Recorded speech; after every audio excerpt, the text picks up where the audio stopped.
I was originally thinking about trying to slam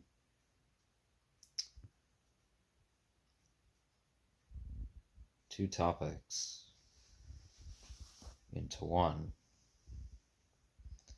for the commentary portion of this video, but I eventually chose to opt out of that.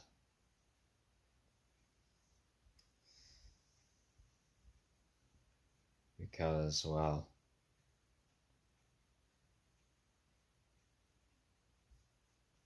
I think the other discussion that I had in mind would work better as a separate video on its own.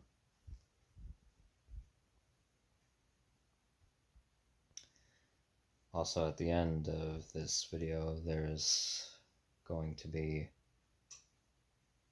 well, on here it'll just be a clip, but on my YouTube channel I uploaded it as a separate video, just a short poem that I, well,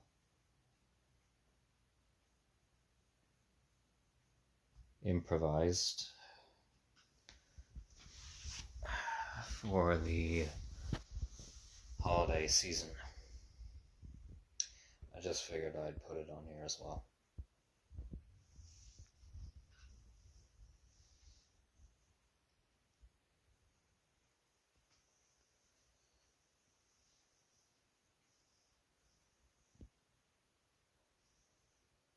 For those of you who haven't kept up with my YouTube content, if you're wondering where I am, well, I'm no longer currently, that is, in the city of Lévis, Quebec, Canada.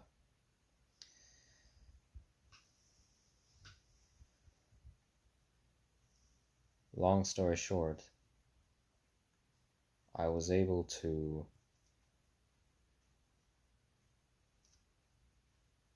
after being at a independently run homeless shelter for a period of 2 weeks in Lévis, with the help of the social workers at said establishment, able to find a job position on a small family-owned dairy farm that was out in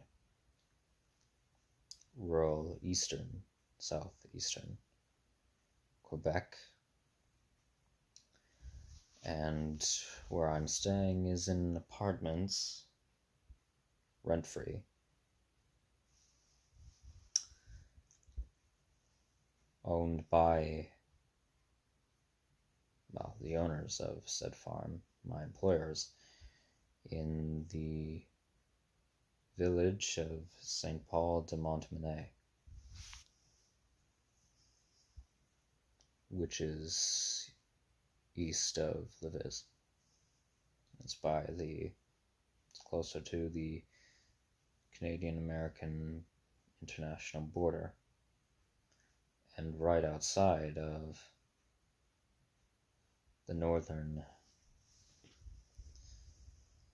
portion of the Appalachian mountain range. The farm itself is actually in the heart of the mountains in the area.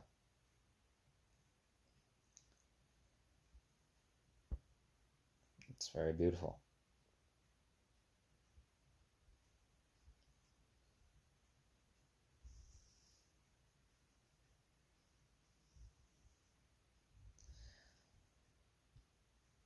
But, well, on with this. What did I want to talk about here in particular? Well,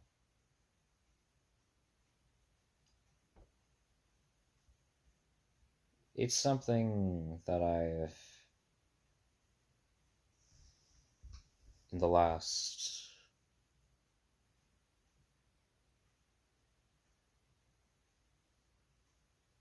few months, have been pondering.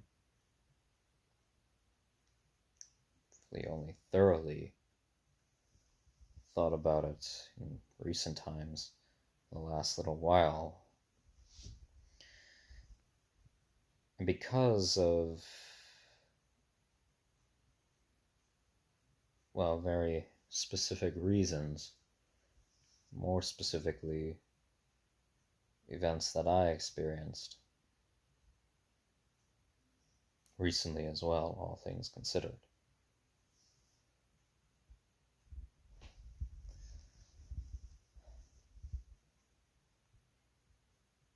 It's something that when I was younger, didn't used to believe. And I know that a lot of people who are of, well, from my general ideological dispositions, something that many who are like-minded to me don't believe either.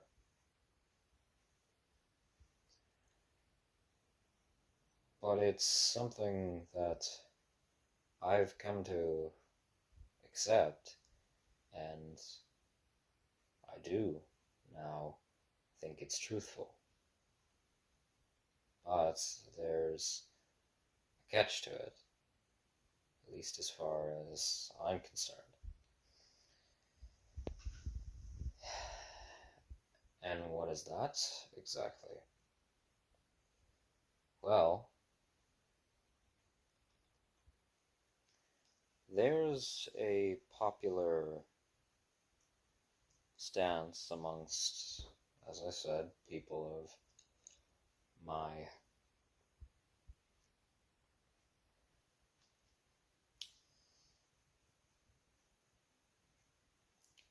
general social circles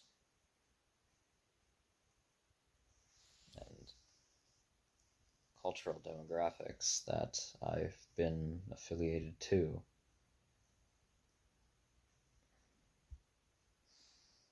That believe that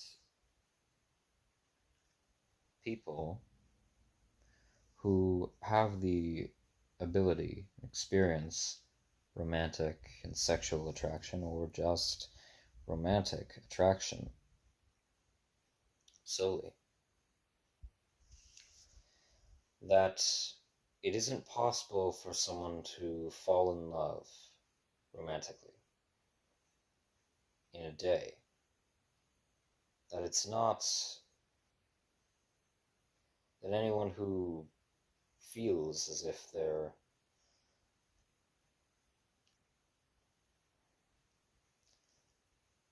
very affectionately drawn towards someone or multiple people after having only known them for just a day,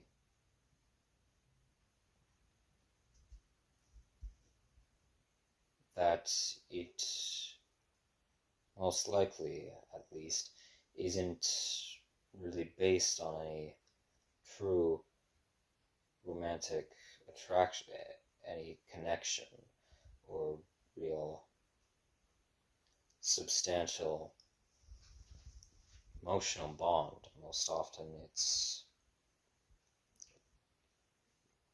might very well just be outright infatuation.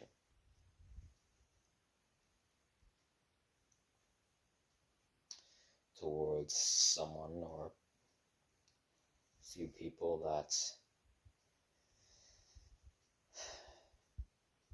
seem to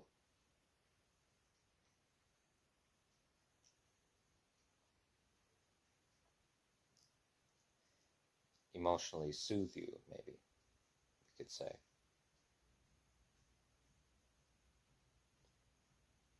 And that the sensation that one might describe in that regard as being love would really just be obsession.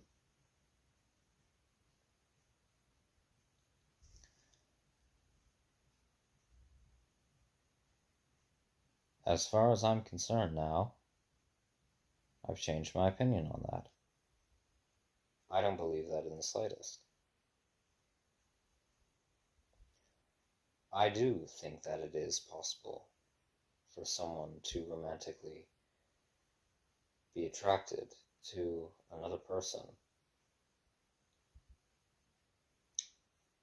from interactions that they've had with them and dialogue they've shared within only the span of a day.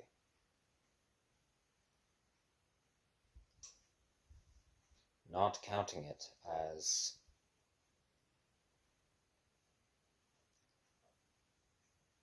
infatuation, specifically infatuation disorder, or lust disorder, psychologically.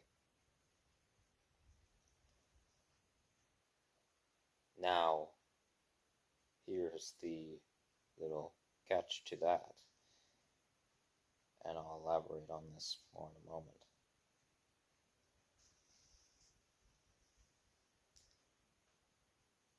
I do believe that you can fall in love in a day.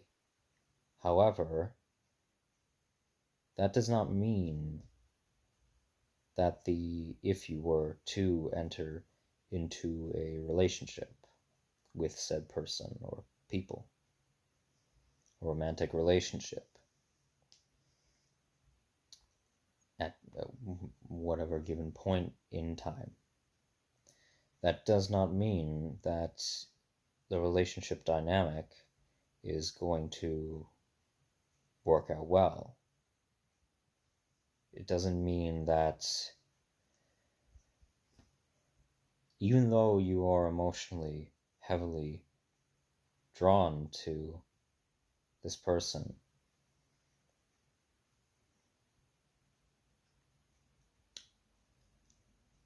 because of qualities that they share to you,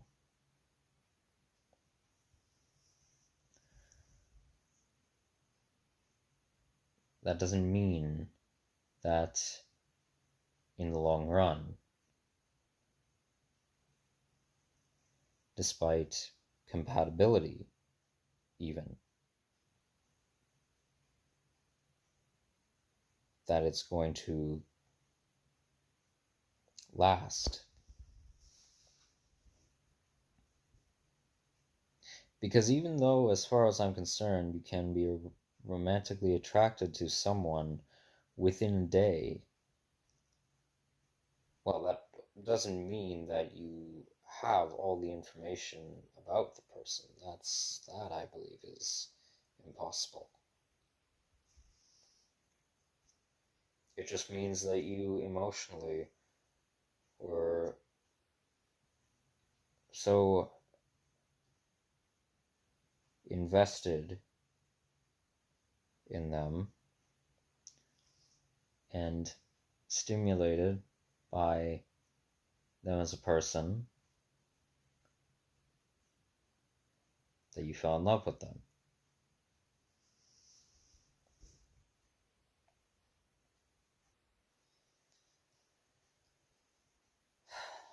Now, we could go into a whole discussion between what psychologically, psychosexologically, what would constitute as romantic attraction and infatuation, romantic or sexual attraction and infatuation, and the philosophical question of what is really truly romantic love in essence in regards to its phenomenology. How does it present? What does it look like? And, well, right now, I'm not going to go in as much detail to that, though obviously that is the essence of, it's important, that's the essence of, well, how it comes about in humanity as a whole. But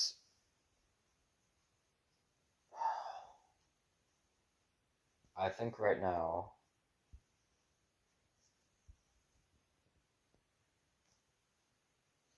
well, right now, as far as I'm concerned, I'm just going to state psychosexologically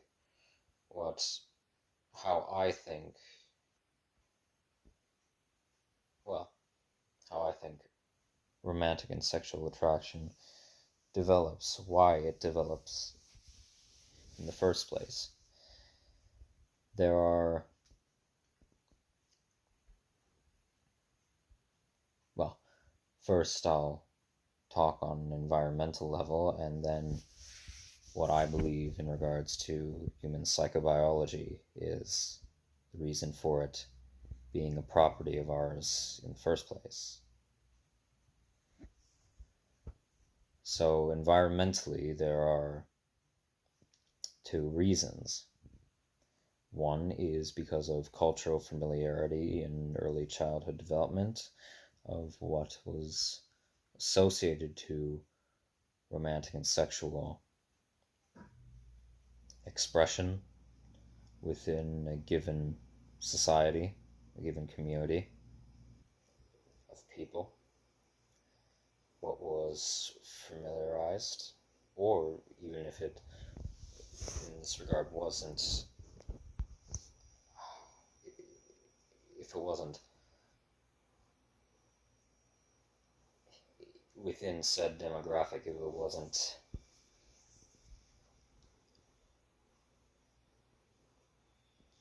highly viewed as something sexual, if it wasn't given much, if it wasn't given much social orientation as being lustfully inclined, I guess is a good way I could put it, even if it wasn't something that was just common, that was commonplace in an individual's interpersonal and societal surroundings in their early development. That was, well, something of, consciously, I'd say, representation of pleasantries. Something that fulfilled it was an element that fulfilled their 5 subconscious desires. And the other way, environmentally, of how romantic and or sexual attraction can develop in an individual is through psychological trauma, through an abusive scenario, situation that someone was forced into, and that this I'm not going to go listing an amount of them here, but it's a variety. That was also commonplace throughout childhood development, that, well, caused it to this, whatever it may be, this element to take on a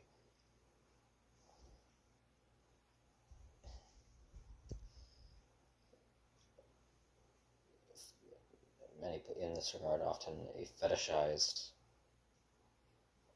attraction, and most often, as far as I'm concerned, an over fetishized attraction to said thing.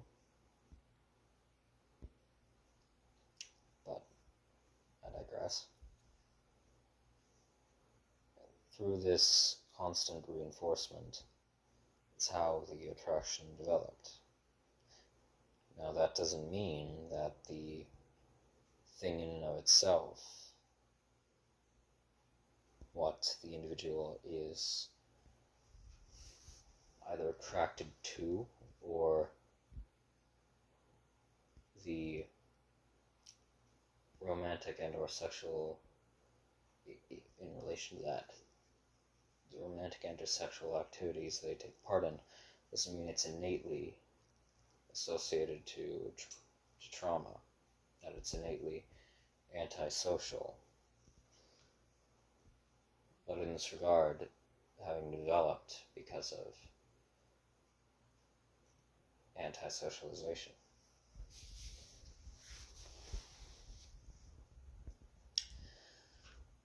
So those are the two ways I feel environmentally that can develop. And on an innate psychobiological level, I believe that all romantic and sexual attraction comes from what I call interactive loneliness, which is an innately embedded subconscious emotional mechanism that propels us towards pro-social connective human interactions with other human beings in order to absolve, potentially, to cope with, or potentially absolve innate mental isolation. It's the whole reason for our pro-socializing inherent nature as observed throughout history. Actual history, not propelled in educational systems of the world.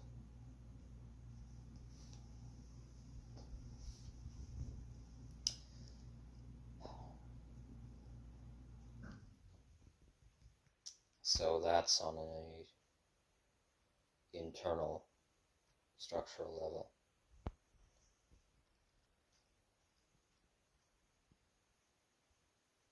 But in that,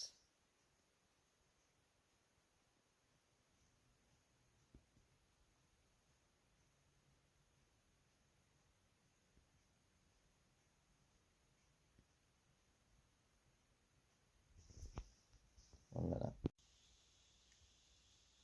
1 second turned into 6 days later.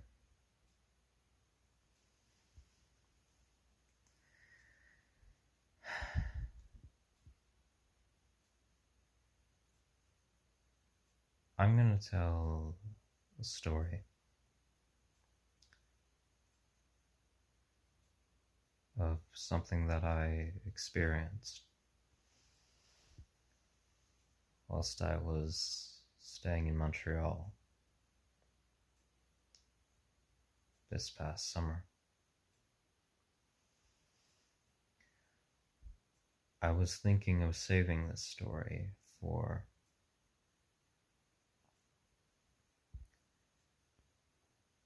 part 2 to a video I made on my YouTube channel whilst in Laval, Quebec, detailing stories from my travels up until this point in time.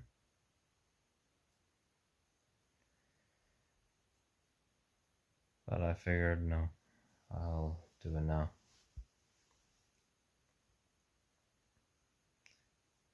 Because, well, it's directly what led to me, well, because of what happened with this experience of mine, it's So led me to further analyzing the possibility of gaining romantic interest for someone in only just a day of knowing them.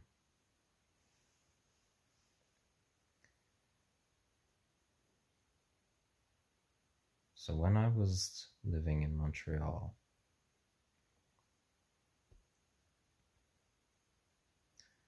more specifically when I had gotten down to the central area of the city and I was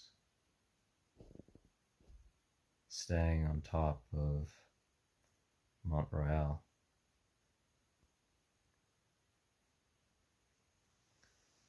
well, during that time I was exploring cityscape as I do, trying to learn about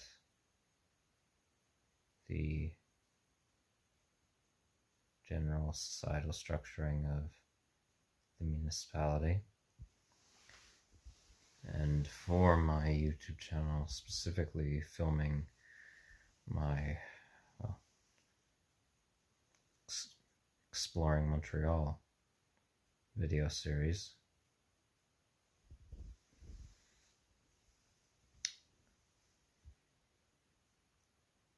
And in that,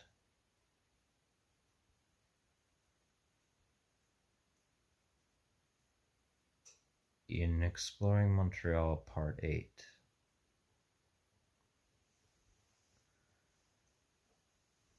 I ended up going to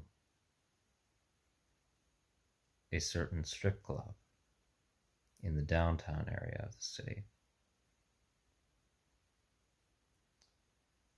along St. Catherine Street, which I'm pretty sure, if I figured out correctly, is basically the red light district of Montreal.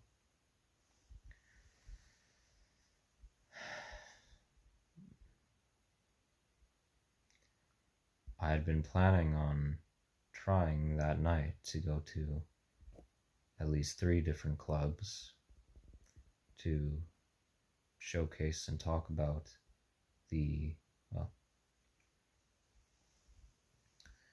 strip club sex work industry of the city.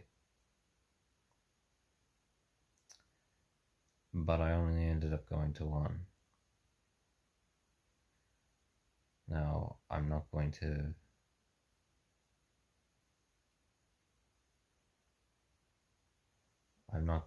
extensively detail the whole,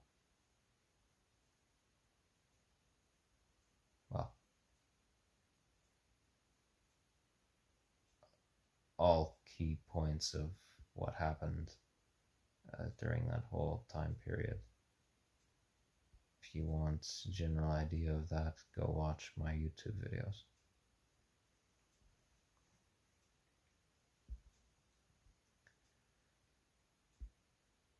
So,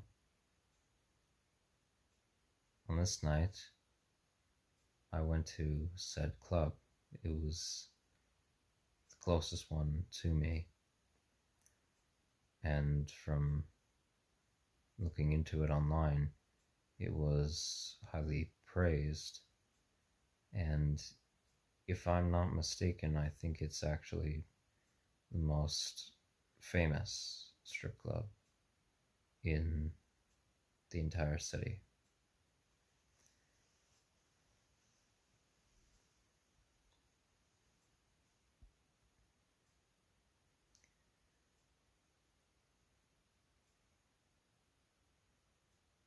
And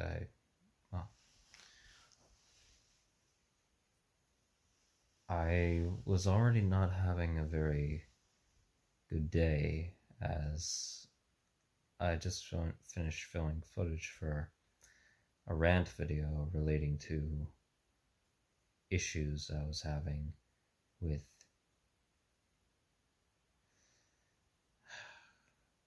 content I was trying to upload here on PornHub, and I was also having issues with YouTube as well.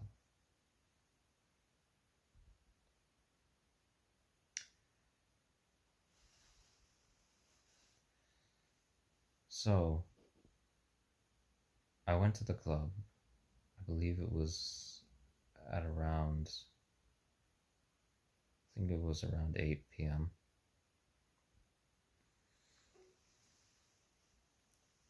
I entered, and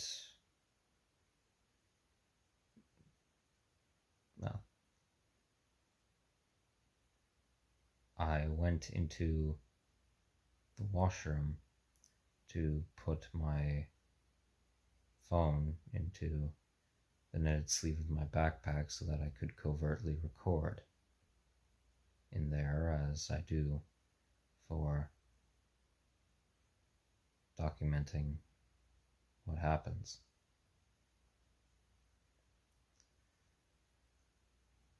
And then I walked out, and as I usually do at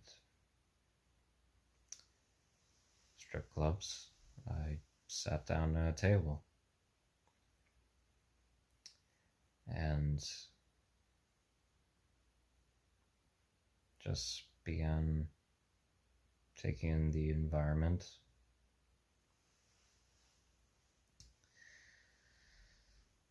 I think it was for about maybe 5 or 6 minutes.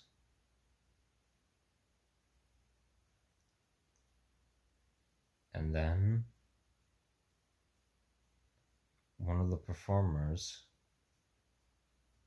walked up to me and asked if I minded if they sat down. I said, no, not at all.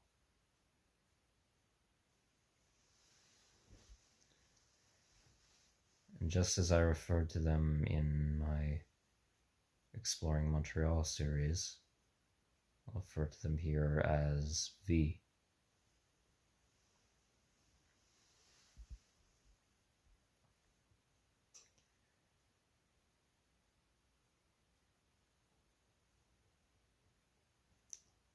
So they sat down and we began talking.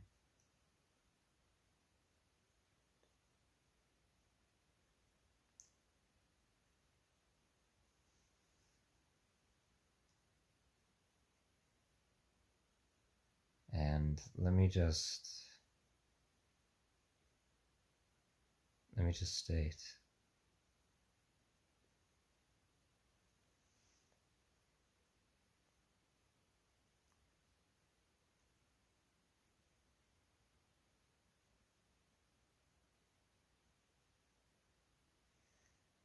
this night was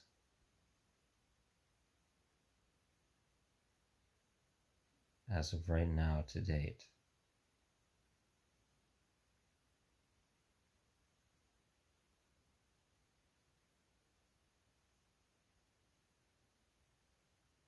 the best night of my life.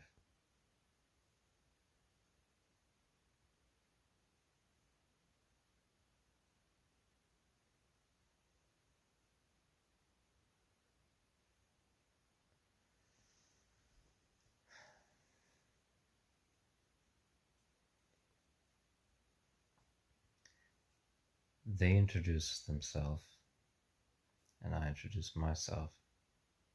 It was hard to hear over the blaring music from the stereos, which is typical, but we could hear each other well enough.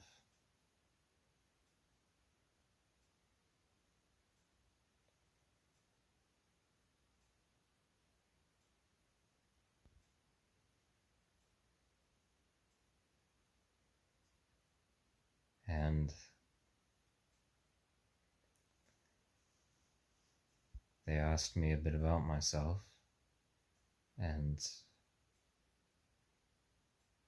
I told them I began to tell them about my whole backstory, why I was in Montreal.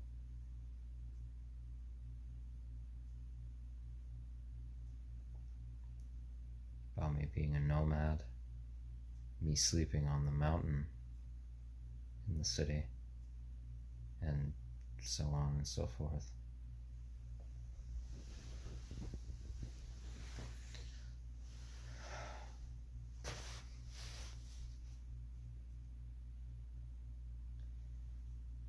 And then I asked about them.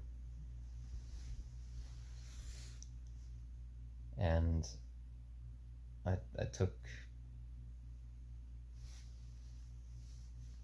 notice the fact that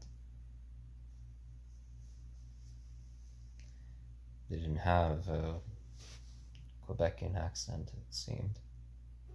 I wondered if they were from Montreal, but they told me they were from, well, like me, they were from Ontario.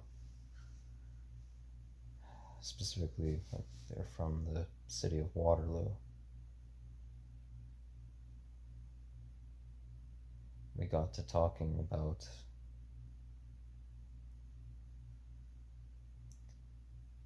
why they decided to move to Montreal.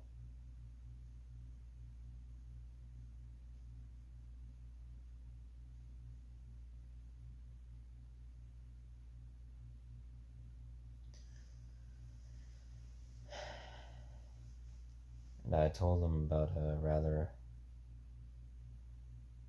frightening experience I'd had whilst in my tent on the mountain the night prior. And then I asked them if they did any other work other than, well, strip dance work. And they told me how they were an artist, specifically painting and drawing. It's sketch art as well. And they showed me some of their pieces. They had pictures of them on their phone. And they were fantastic.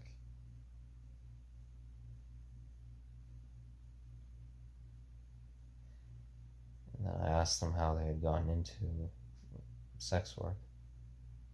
And they had told me, well, along with being an artist, which was their most prevalent passion, they had always found themselves being a very sexually active person, or more, yes, sexually charged in terms of intimacy.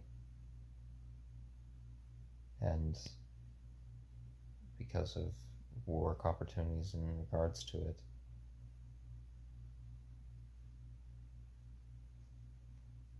they, well, one of the reasons they had come out to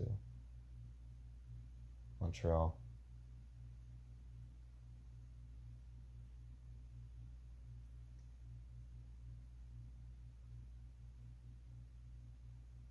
And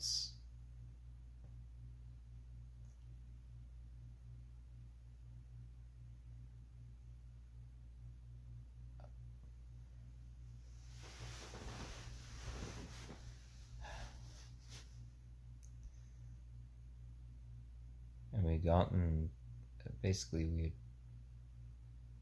spent about, I think by this point of detailing our histories, at least half an hour talking. And I at a point told him about my theoretical research work. And we got to discussing that.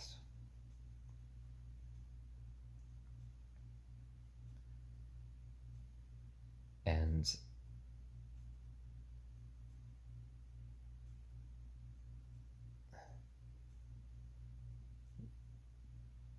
they told me that they were, well, to quote them verbatim,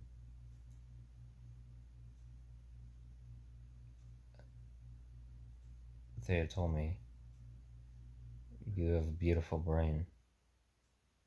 Don't lose it." And I thanked them for that. And I said the same thing, that I thought they were a highly intelligent person, as when we started talking about things in relating to my work, they had told me about their own experience with,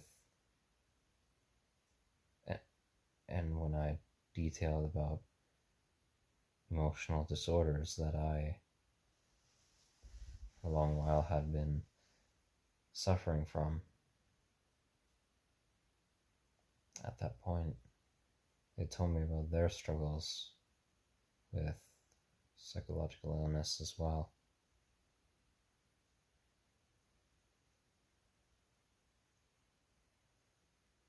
And how, and also we got into discussions about the educational systems of the world, and how, in their opinion, they just serve to dull down intellectual thought and conform you to just a rigorous way of thinking and behaving, which I obviously 100% agreed with.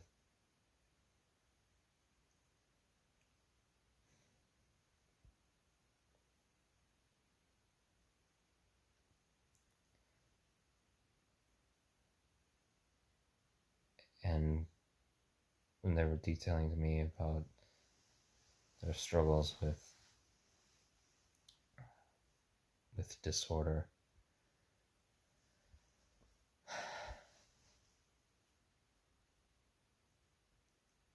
it said how often, at points,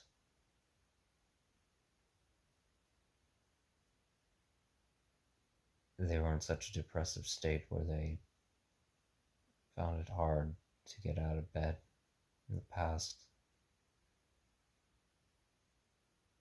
We've gone to a talk where, when we were talking about this, gone to the topic of suicidality. And they had asked me, "Have you ever been suicidal before?" And I said yes. And I told them about when I was still living in Toronto, how I was before leaving the city, in a major suicidal fugue cognitively.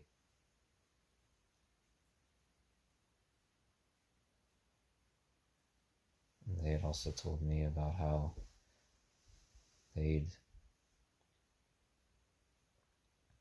attempted, I believe they said, well, obviously they thought about it, yes, I believe they said they had attempted some form of attempt at committing suicide at one point, taking their life.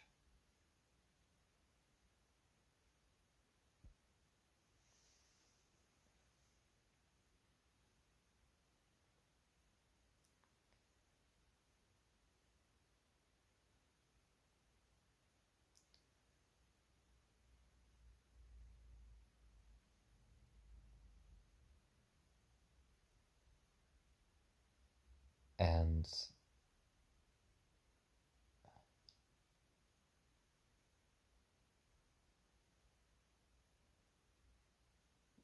then we talked about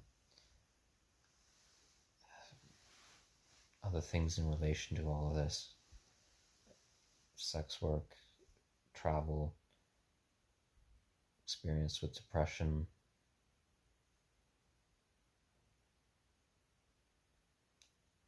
sociological issues, things of the sort.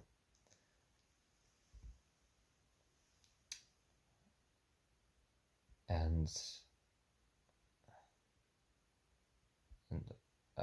I should also mention they were around my age range. They're only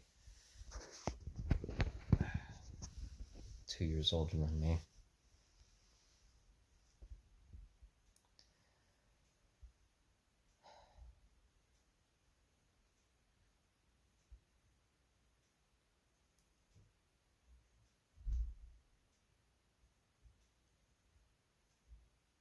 And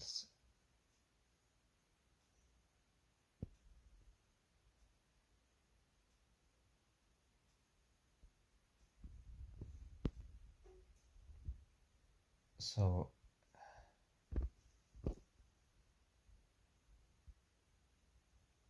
we ended up talking.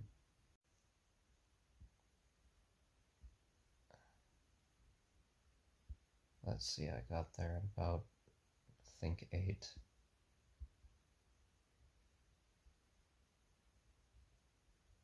We talked for the entirety of the night, and the club closed at 3 a.m. So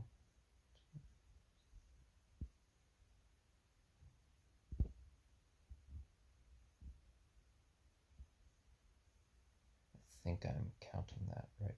Yeah. Yeah.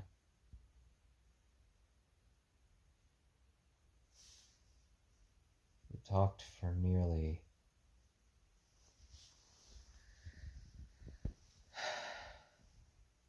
7 hours.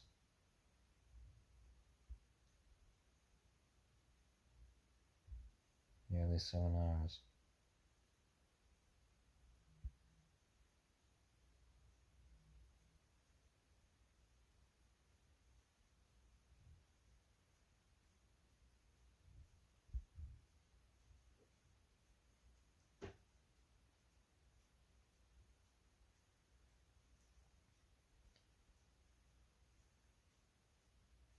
And eventually I asked them if I could show them something. And they agreed, and I pulled out my diagrams for my theories. And I asked them, what is your opinion of these? Even with the dim light of the club and the neon lights as well. Mainly strobe lights. They looked them over and they told me, I think you might be a genius. And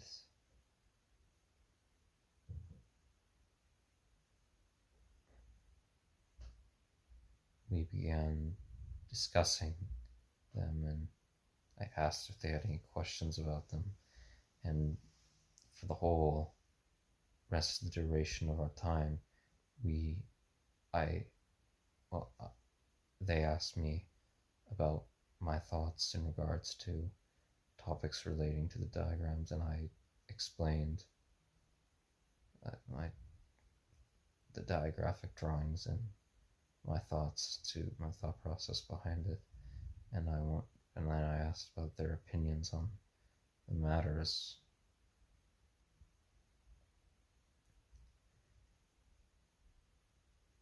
And we agreed on so many things.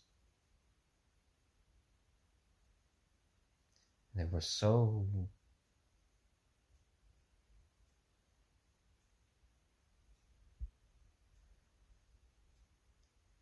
amazingly observant, amazingly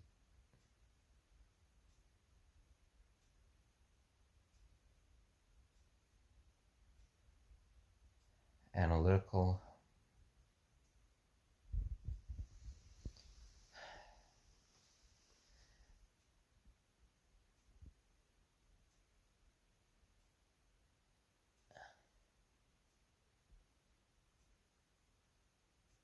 and they were so vulnerable. They were so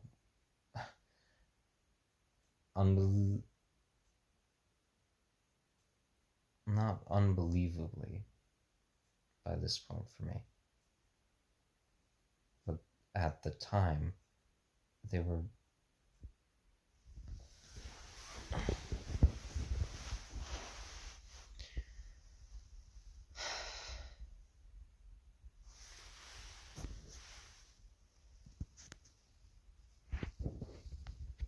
They were so emotionally vulnerable with someone they had just met, with someone by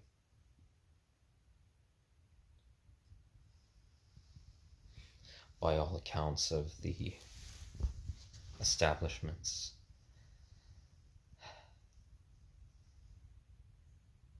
well, set up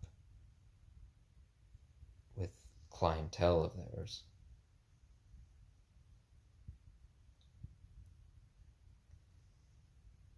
And in all the discussion, we talked about our flaws,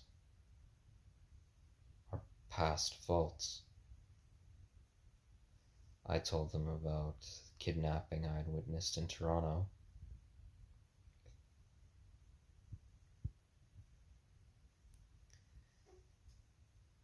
And how I didn't act when I thought I would, in ways I thought I would. And they told me the same for things they see on the streets of Montreal all the time.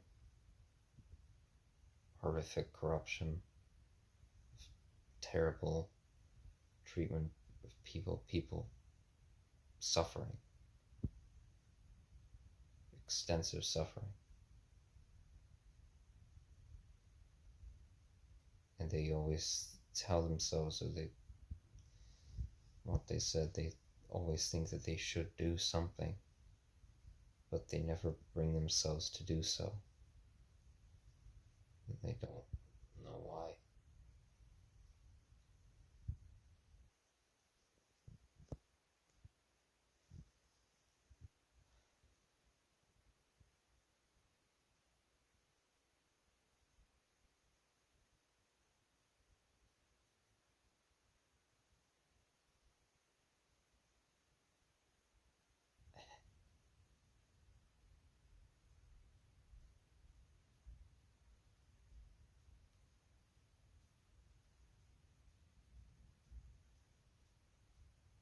And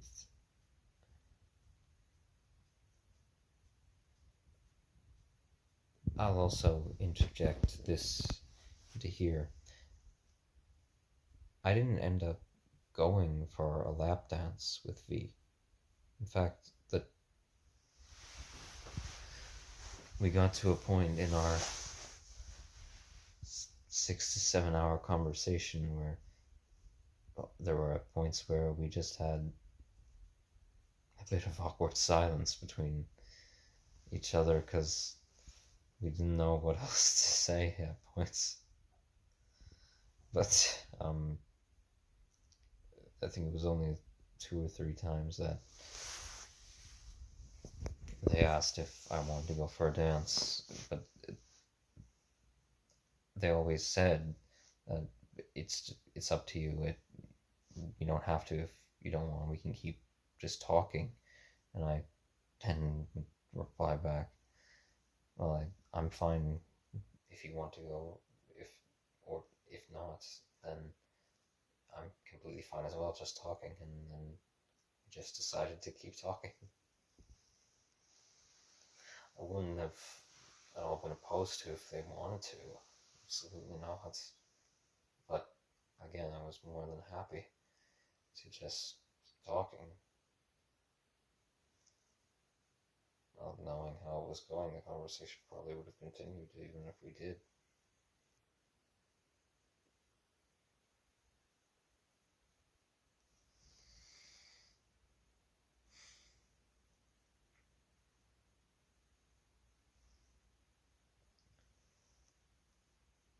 So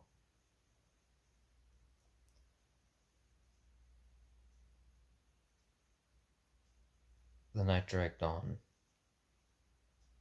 and we were having this incredibly in-depth,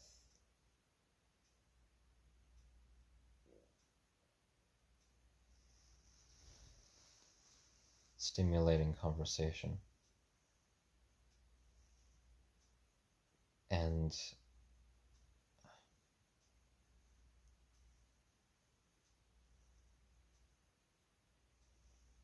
they said some things that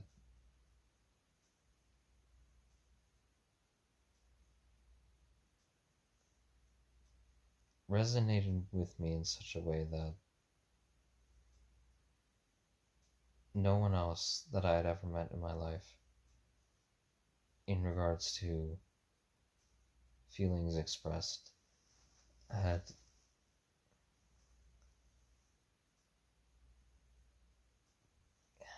connected as much with me as they did.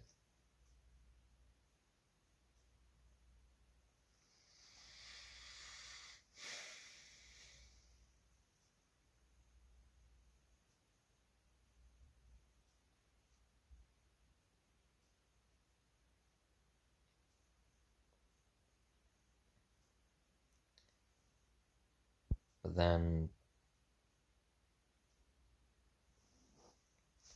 came 3 a.m. and the club was shutting down for the night. They told me that they were just going to go get changed and then go up top outside. And I packed up my things. I should also state, early on in our conversation, I went back into the washroom to turn off my camera.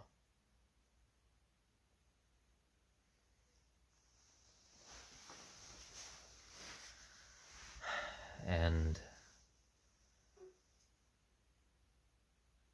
I went outside and I waited for them to see if, well, they wanted to.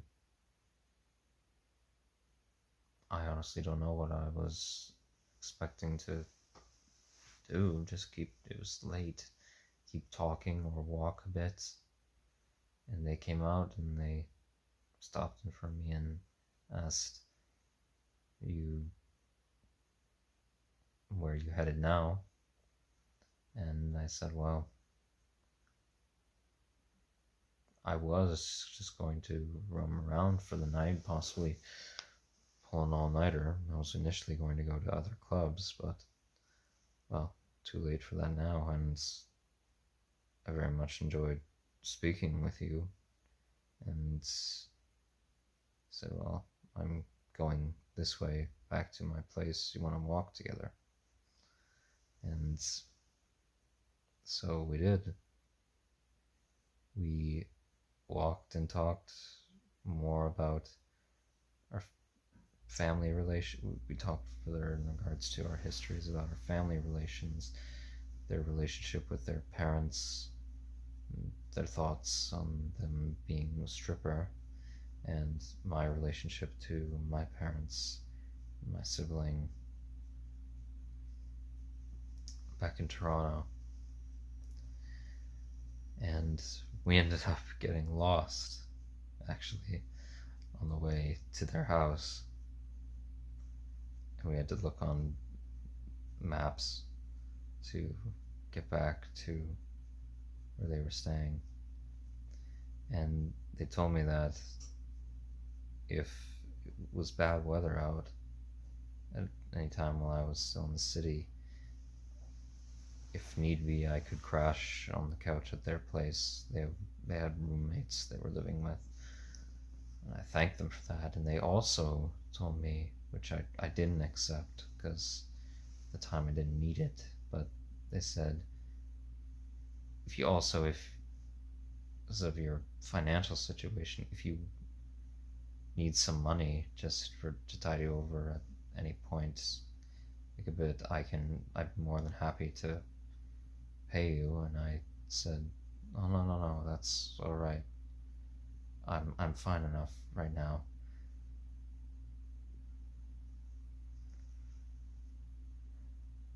And we finally made it back to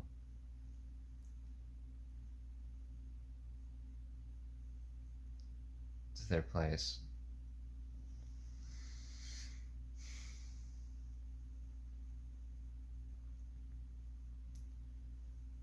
And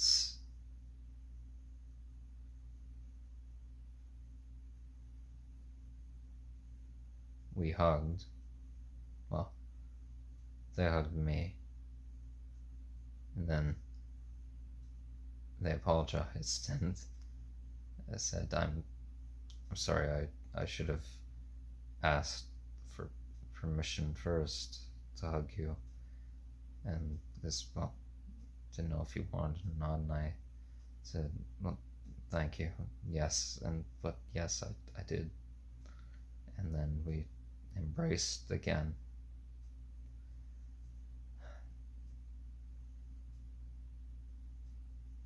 And then they asked if I had a phone number, and, well, obviously I gave it to them. And then they had me in their contacts, and yeah.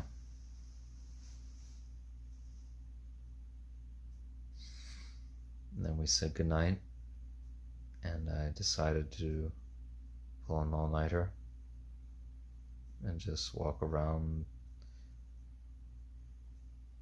the area of the city back into the downtown area and just reflect on the night. And I walked all the way to the river port.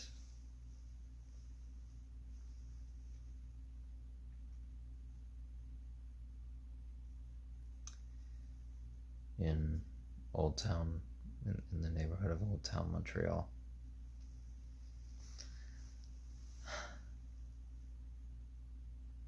And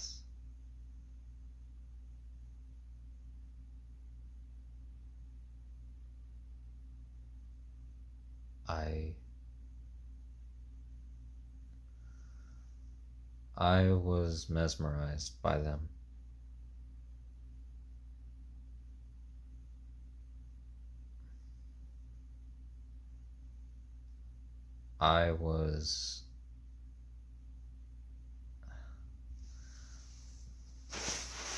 I didn't know it at the time, and maybe there was a bit of denial, I guess, in it, not wanting to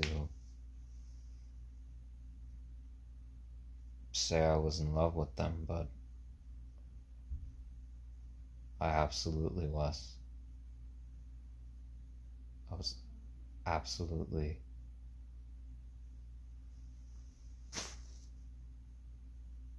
love struck romantically with them.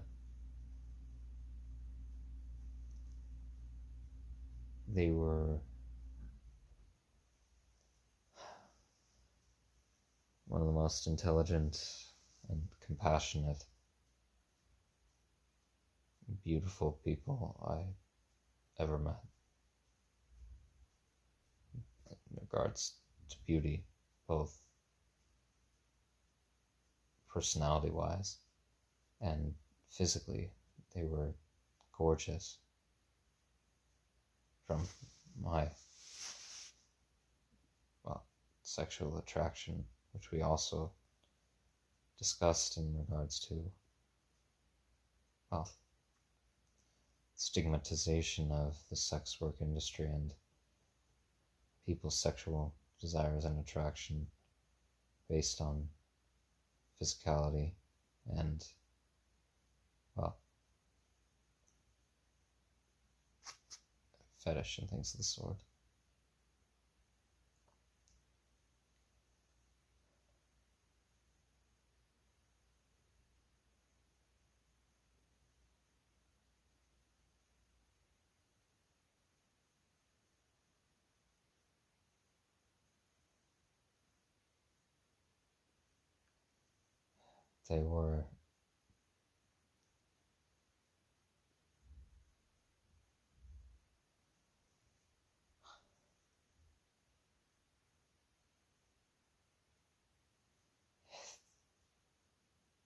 They were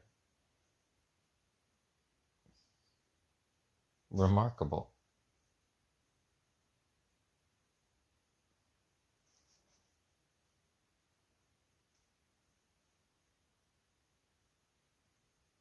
and I absolutely had fallen in love with them.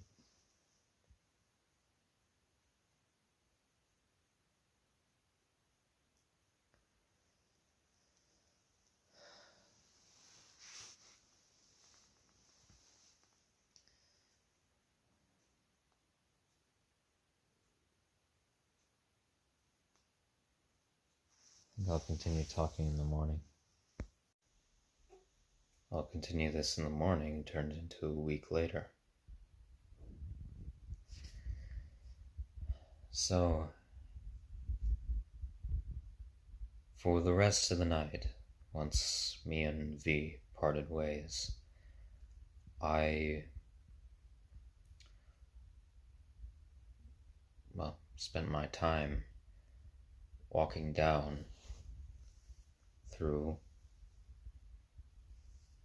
where I was in Plateau Montreal, and then down back into the downtown area to get to the pier of the city port on the St. Lawrence.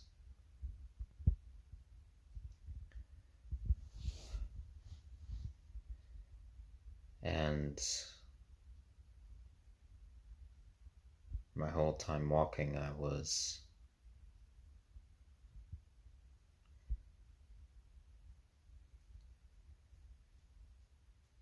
giddy with delight. And I was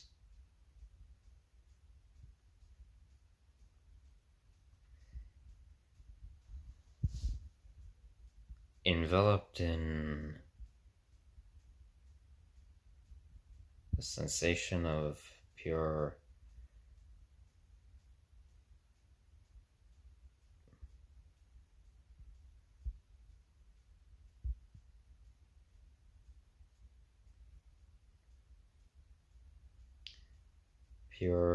passionate attraction is the best way I can describe it.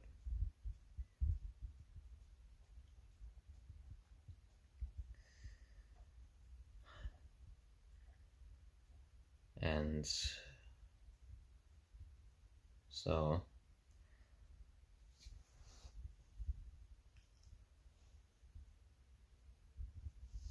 in the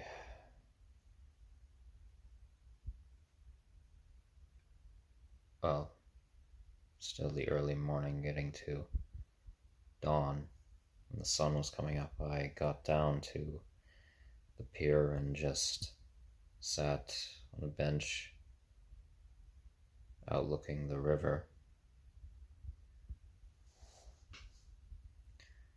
and just self-reflecting and reflecting on the entirety of the night.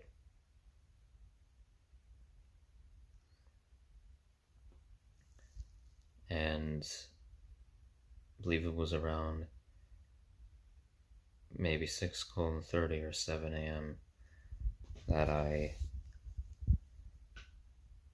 decided to text V and ask, I've said something along the lines of, hey, I'm sorry to be texting you this early. I know that we just saw each other only about 3 hours ago or so, and that probably tired and still asleep when I'm texting this, but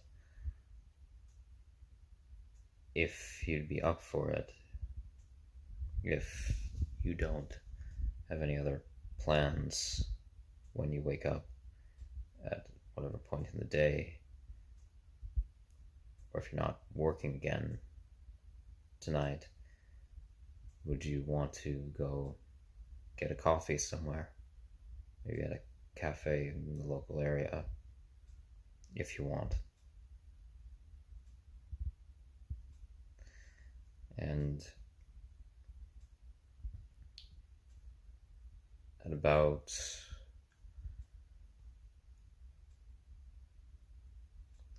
I think it was around maybe close to 1 o'clock in the afternoon, they texted me back and at the time I was heading back to the Plateau Montreal district, and they texted me saying, "Hey, sorry, I just woke up, but yes, if you're still up for it, I could totally go for a coffee. I was thinking of heading to a local Epicure, I believe is what they're called here in Quebec. It's a certain type of cafe slash small grocery retail stores, I believe, most often." And I said, yes, I absolutely am still up for it, and I'll make my way over to where you are. And so I started making my way back there, and as I was getting close, I then checked my phone again, and I got a text from them saying, "Hey, sorry, but unfortunately I'll have to cancel, because I should mention this. Whilst we were talking in the club the night prior, one of the other performers got kicked in the face along their cheek, I believe, by one of the performers on stage. They were sitting off to the side of the stage, and accidentally the performer did a move with their leg, and they were wearing rather tall heels, sharp heel at the back end, and hit them in the face and cut them, and they were rushed into the back room by the bouncer to, well, tend to their injuries, and V went up to go check on them. And I waited to see what would happen, and then I tried inquiring with some of the staff if they were all right and if they needed someone to look over the injury. I can provide that service, being a medic.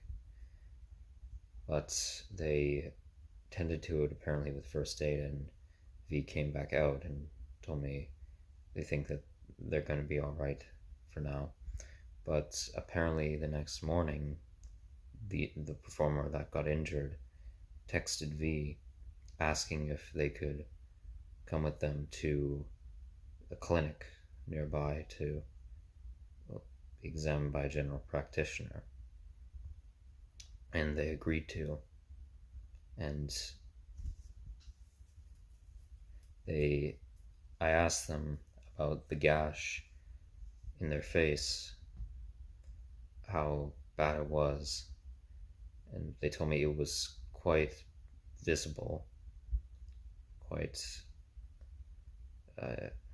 well, it was quite deep in the face, going all the way through their cheek, apparently into their gums. And I said, wow, that sounds very, very intensive. And I said, well, that's absolutely fine. Of course, I understand that if you want to go with them, you should go with them. And I was very happy to hear that the performer trusted them enough, their coworker, to ask them to go with them for, well, recounting the incident. I'm very much happy to hear that. That says a lot about them as a person as well.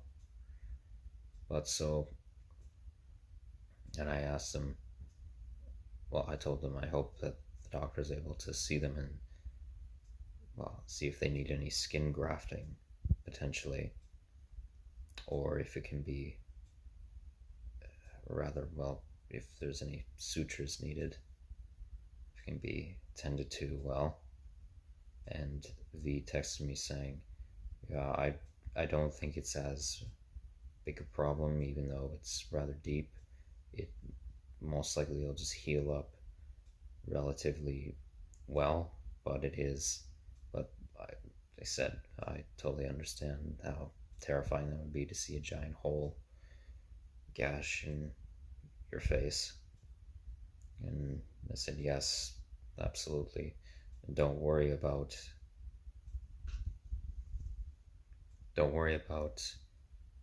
having to cancel. It's far more important going with them to the doctor's office. And hey, if there's time later, we can always try and meet up. Or if wanted, I could go back to the club always. Now, here's where, and I mean right here, is where the story gets very puzzling. And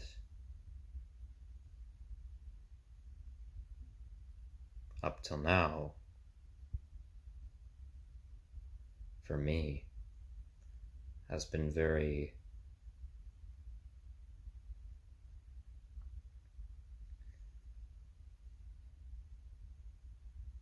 upsetting and very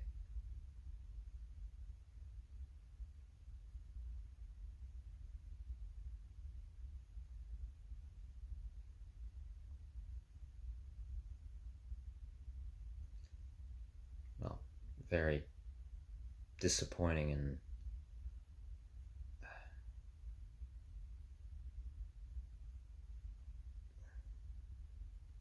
just all in all very perplexing.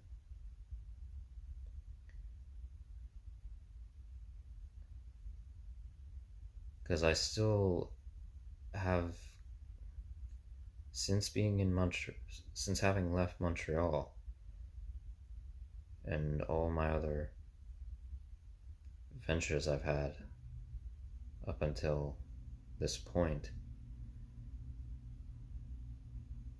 I still have I've gotten no answers to this, what happened next. And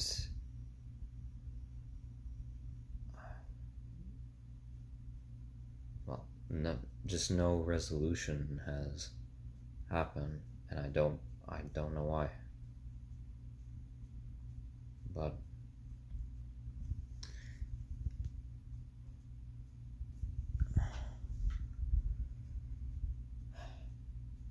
so, well, let me tell it. So I texted that morning after pulling the all-nighter. I texted, and after when V told me about them changing their plans to go with their coworker, when I sent them the text saying it's perfectly all right, and not to worry about canceling on our meetup plans, which was now about 5 months ago, that was the last text or any form of digital communication I've had with V since being in the city of Montreal. That was the last one. That's not so well. Further stuff happened. What was that? So I stayed in the more bustling area close to where V lived in the Plateau Montreal district, and I decided to go get breakfast myself. And I did. And then the day dragged on, and I got no response back from V about, well, how things had gone, or how they were going with their coworker at the clinic, or whether they were potentially able to meet up later, or if I were to go back to the club, because they were working again that night, if we'd be able to meet up and talk further there, or anything else. I hadn't received any other information. And it dragged on till the nightly hours. And I thought, well, that's interesting. So, despite growing more tired because of having not slept the night prior,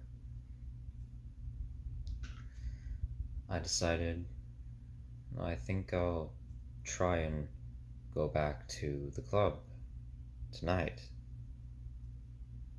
And so I did. I made my way back into the downtown area to the club at around, I believe this time it was either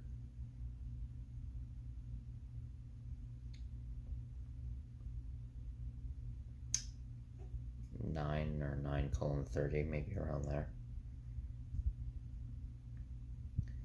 So I went in, paid, and sat down, similar to what I had done the night before. And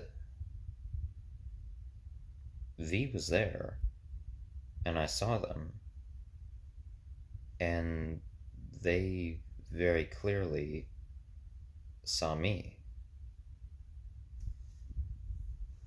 And then when I was sitting in the club, just wondering whether I should go up and speak to them, or just wait and see if they were just wanting to come to me, as I thought, well, maybe I shouldn't I didn't want to disturb them whilst they're working.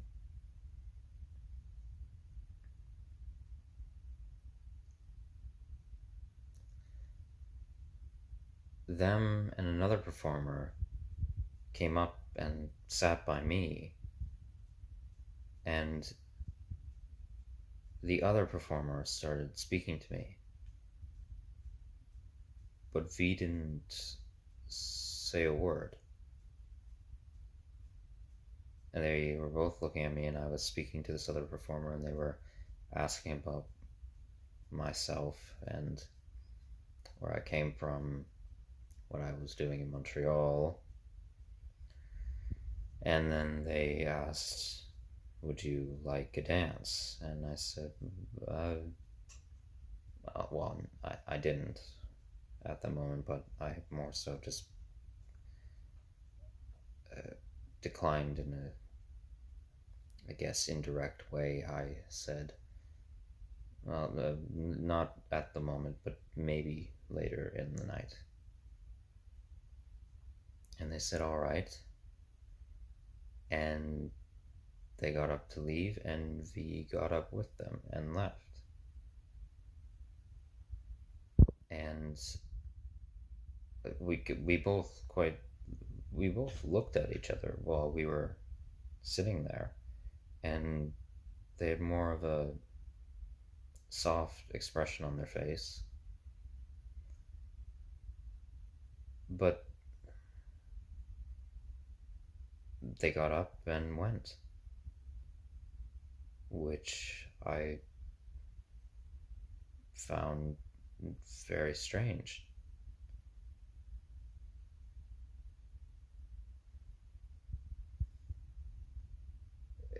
And quite literally, when I say they sat down with the other performer, I mean just sat down. They didn't say a word.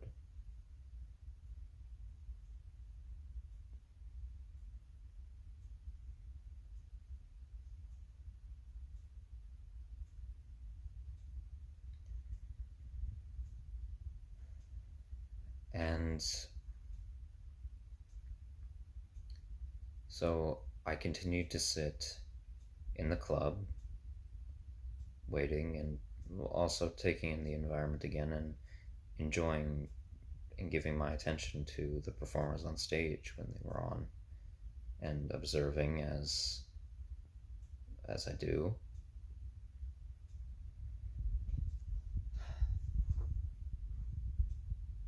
But the whole time,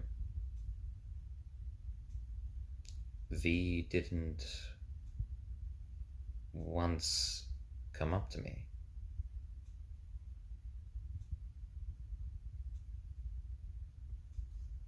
And time came to the closing hour of the club, 3 a.m.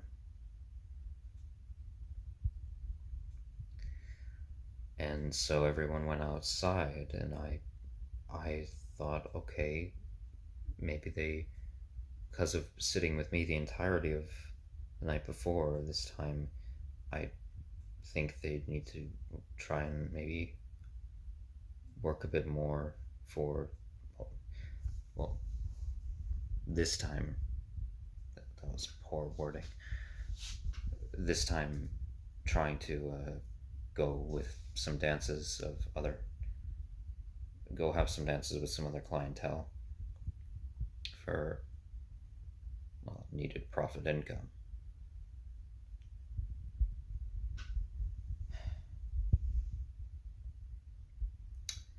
And I thought, okay, so maybe we can talk now that the club's closed. But they exited with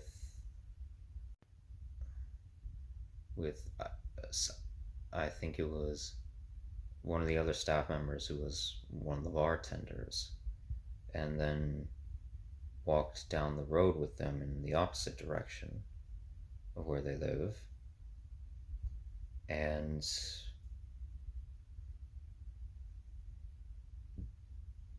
disappeared around the corner and didn't come back around.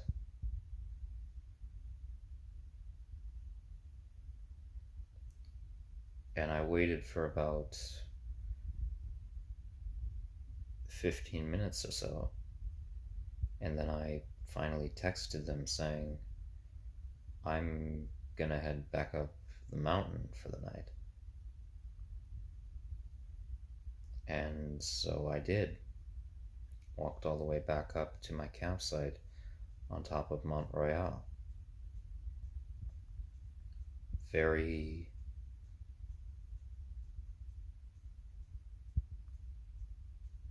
very, very confused.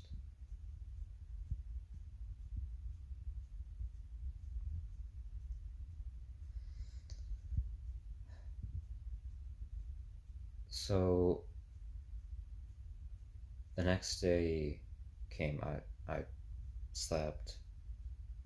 Then I went back down into the Plata Montreal district.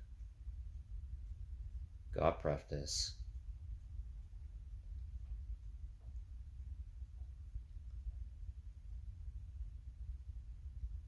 And was just contemplating what happened the night prior.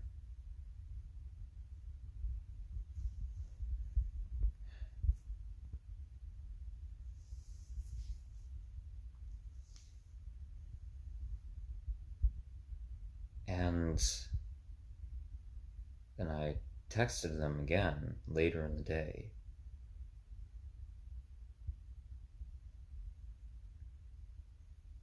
Or wait.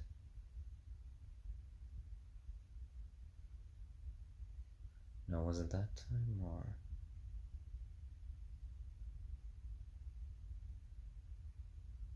Hold on, let me check. Correction for the performer that got injured, it was this gash across their upper lip, not their cheek. My mistake. But so, no, it was my mistake as well. It wasn't the next day. The next day I contemplated what happened, went about my other activities, and then the day after that I texted V asking how they were doing. Just saying, how are you doing? Because I was concerned at this point, wondering, well, why the more, obviously, just the lack of response. And so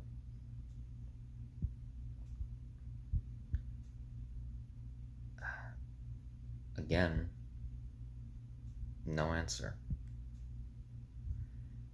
And that was on August 6th of now, last year.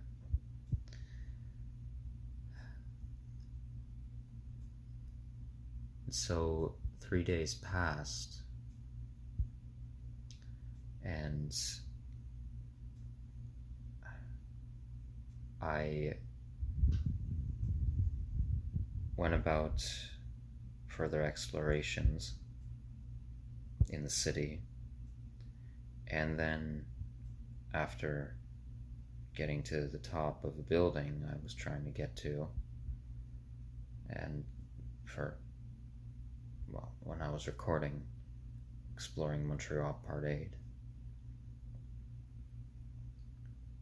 on August 10th I decided to go back to the club and try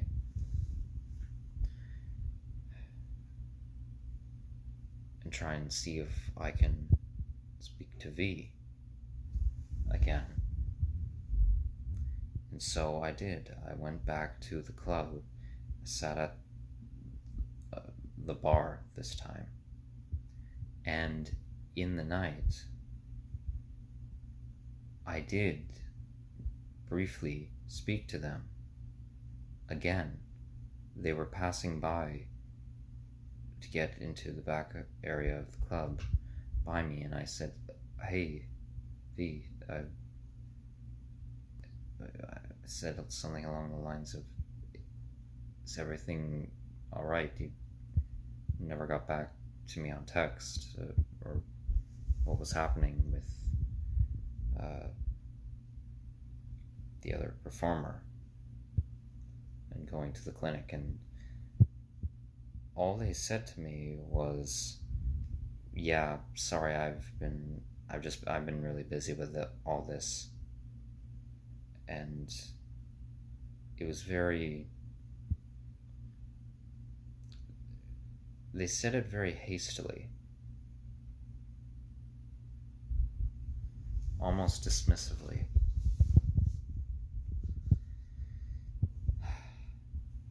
And I just said, "Oh, well, all right." And they walked off, and we didn't speak again for the whole night. And other things happened, but I won't talk about them here. And then went out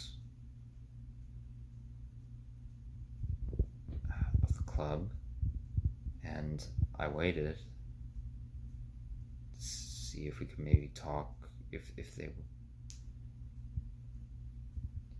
they would, because they spoke to me briefly in there, maybe after they were done working, be able to speak.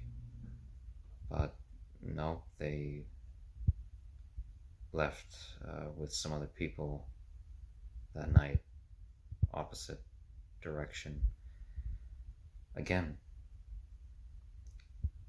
And by this point, I was very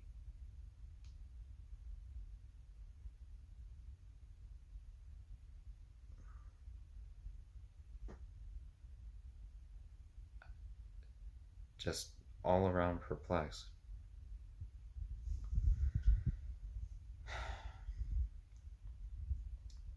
So days pass,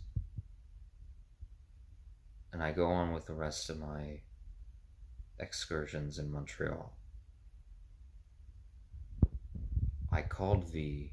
I believe I tried calling them again, maybe on the 15th of August, but went to voicemail. Then get to August 25th.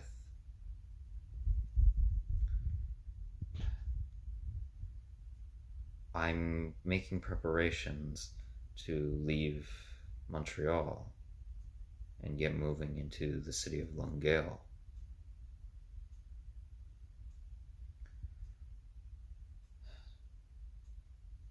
And I text them and say, hey, just letting you know, I'm most likely going to be leaving the city within the next few days or so.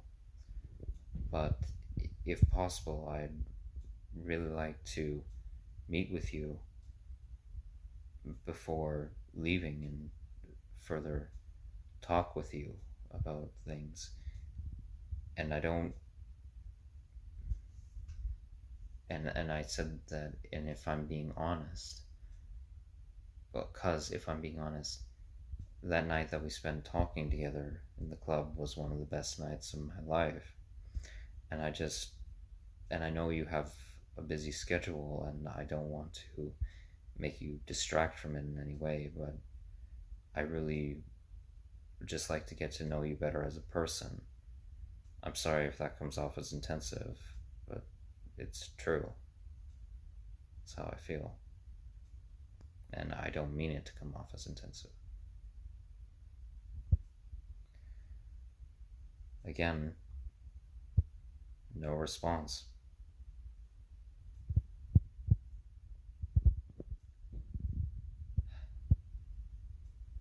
Then comes August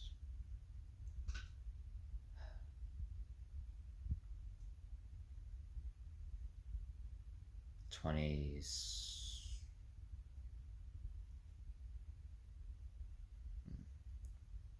So it was the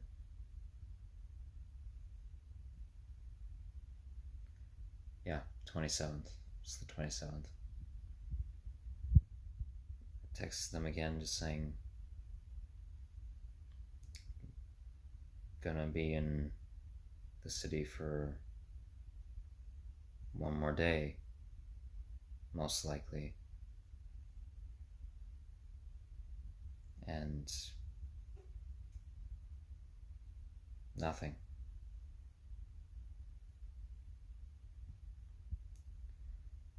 So, obviously,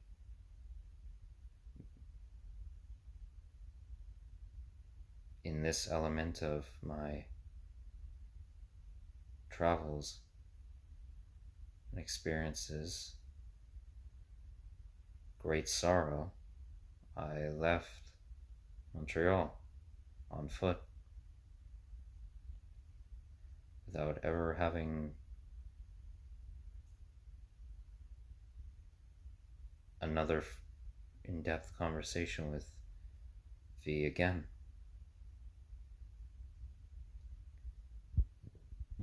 the last time that I texted them was when I got to the city of Drummondville. I texted them even while I was in a small business cafe there in the downtown area of the city, saying, "Hey V, it's Cam. I'm in Drummondville, Quebec now. I'm just texting you to see how you're doing, or try to. And I'd like to ask, and I don't mean this to come off in a sort of purposely guilt-tripping manner, but did I do something to upset or offend you whilst I was in Montreal?"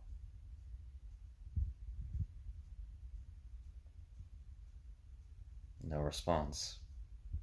And that text message, the last one I sent to them as of right now,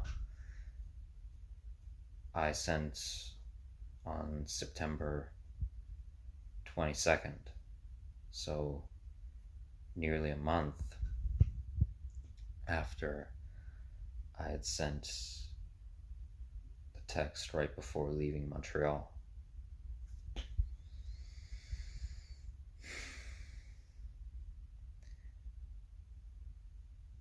And then I didn't try calling them again until I got to Lévis, Quebec, close to when I was going to be leaving the city to come here to St. Paul de Montmagny to work on the farm. And then the last time I called them was here, living in this small apartment. And this time, the time before me calling, I didn't leave a message, but this time I did. And I said something along the lines of, "Hi V, it's me, Cam. I'm sorry if I have been pestering you with messages, but I'm just, well, rather concerned. I don't know why, well, there hasn't been any response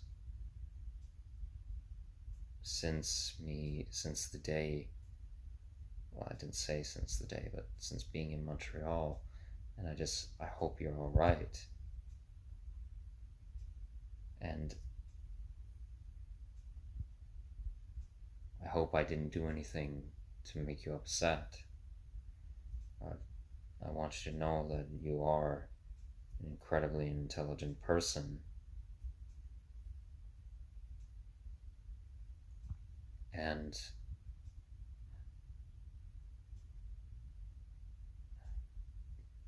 incredibly compassionate. And I hope that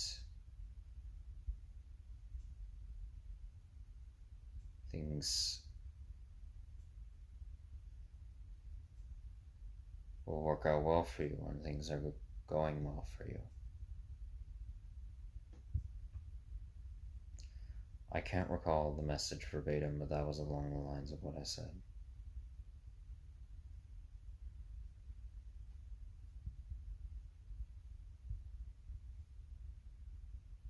And I also again stated that really was one of the best nights of my life, you talking with me.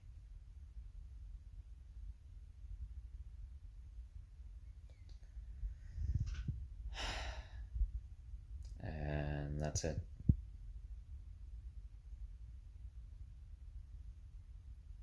That was, as of right now, the last time I've tried contacting them. I don't know when my next attempt will be.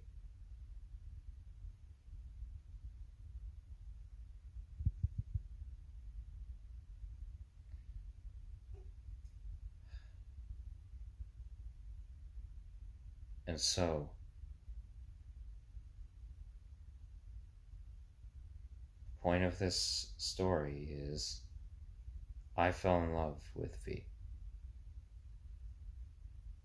I fell in love with them within the span of one night. From everything that we shared. After that night, I felt like I wanted to know everything they wanted to tell me about them. I wanted to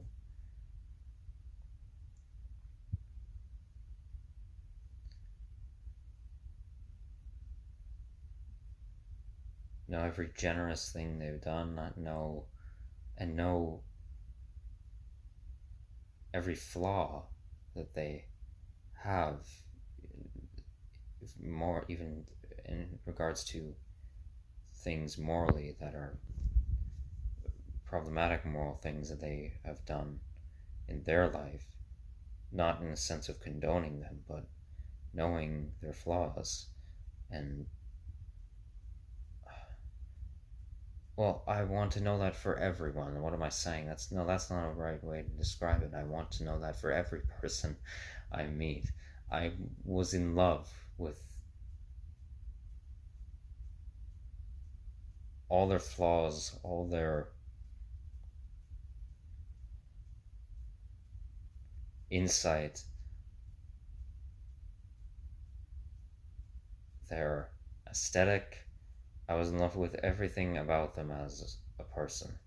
I was completely invested and emotionally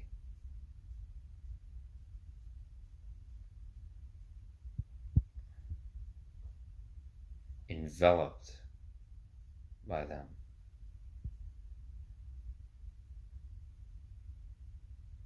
I loved, romantically loved everything about them.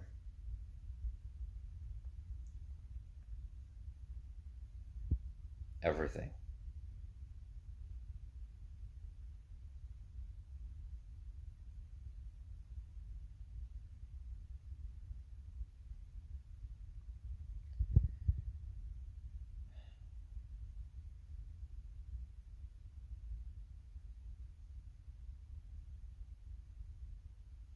And I hope they're alright. It unsettles me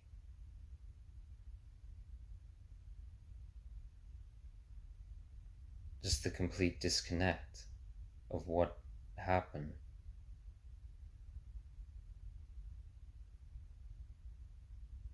Something that could very easily be fixed with just a mere explanation.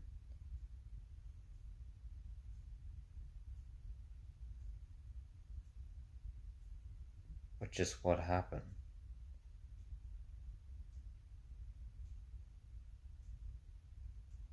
I truly don't know what happened.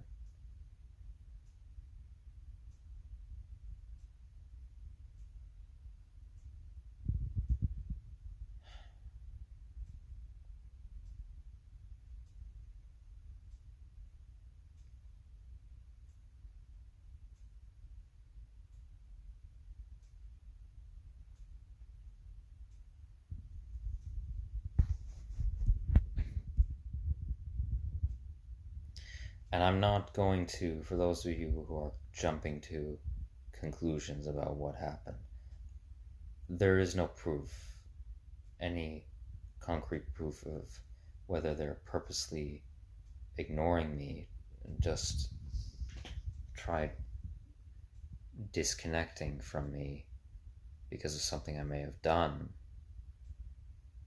or whether they're being coerced into not speaking with me, maybe by their employer if they saw them talking with me for a long while in the night, or whatever else.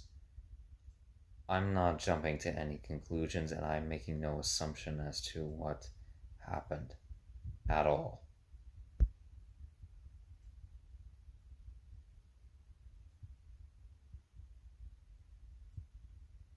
But it's just incredibly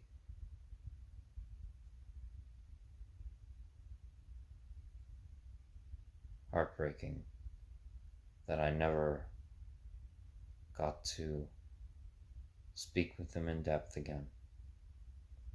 I hope if I ever return to Montreal, I'd be able to meet them. I hope, well, even before that, I hope we're able to actually speak online, speak through digital communication soon. I really hope.